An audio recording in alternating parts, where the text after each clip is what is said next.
What's going on, YouTube? We are back here with another video, and well, I just got done reacting to the gameplay trailer of Ananta, and well, it was amazing. I still have some questions about certain things about the game, but it does seem like it's gonna be a fun game to play for sure.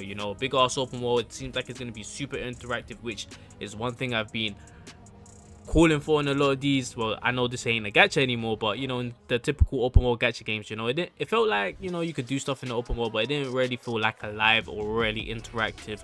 And from the gameplay trailer of Ananta, you saw how interactive it is. It looks like you could really just walk in random places and interact with a whole bunch of people.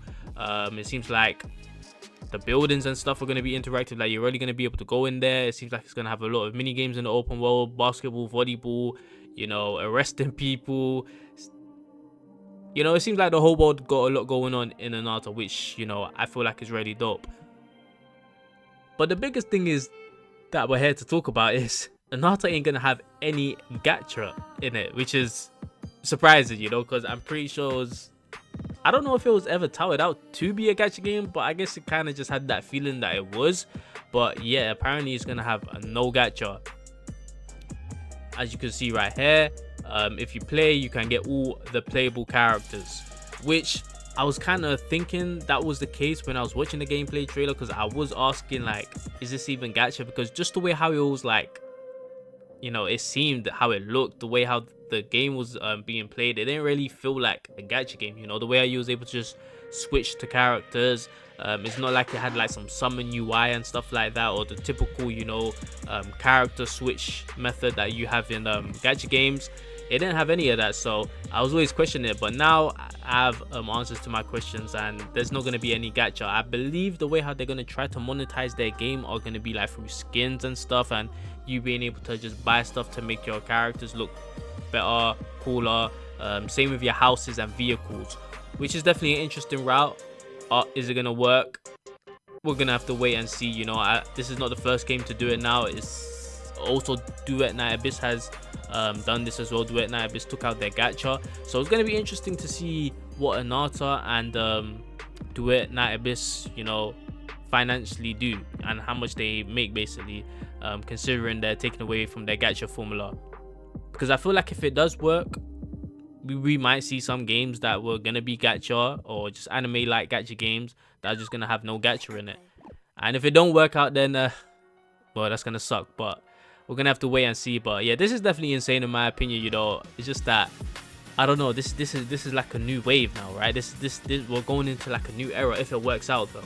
Like, this has to work out. Like, Ananta and Duet Night Abyss has to work out, because if it doesn't, then it's just like, I think other companies are gonna just look at it like, damn, let's just have gacha in our game instead, man. But yeah, I think this is definitely a bit cool, because I think if Ananta had gacha in it, people would still be playing this game, But I do think a lot more people might end up trying out the game because it doesn't have gacha. And hey, man, I just think it's pretty dope. It's going to be interesting to see what happens to other gacha games in the future, especially the ones that are coming out, right? Like Neverness to Everness, I believe is a gacha game. They're seeing big games come out and take away the gacha. I just wonder what it really going to do for all the future gacha games that is going to come out, especially the open world ones. Yeah, it's going to be interesting to see how if this could change the gacha market, if it could at least make gachas more to people, just make it 100% guaranteed, make the pity like really low, give us enough currency to get enough at least every character for free. I don't know, it's going to be interesting to see the gacha world within the next year or two. But I just do feel like games like this that are taking away the gacha, I think they have to do well somehow. But hey, if games like Wooden Waves, Genshin Impact and so on keep making 10, 20, 30, 40 million a month, I mean, I can't blame a gaming company for still wanting to keep gacha and stuff in their game, when you're seeing other games make that insane type of money, But yeah, I just wanted to make a quick video to tell you guys that Ananta won't be having any gacha. So for any people that don't really like gacha, or kind of tired of gacha, hey man, Ananta's not gonna have it.